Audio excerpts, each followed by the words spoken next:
maglagay ng 2 egg yolk, haluin. Ayan, haluin ng husto. Tapos maglagay ng olive oil. Ilagay ang shrimp. Tapos haluin. Lagyan ng bawang, asin, at saka ibang sangkap. Haluin ulit. Ayan. Powder na pepper. Ayan, haluin ulit.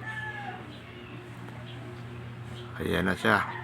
Tapos ilagay yung egg white. Ayan. Patigasin mo. Pag tumigas na, ilagay mo yung rice with egg yolk.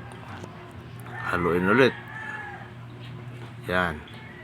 Halo lang, halo. Sige.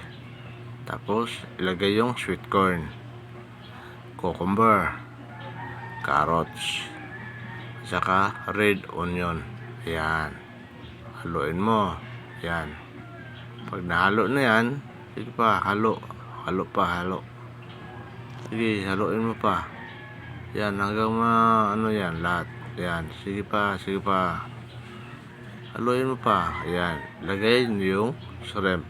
Yan, wow, yummy. Sarap-sarap. Sige pa, haluin mo pa.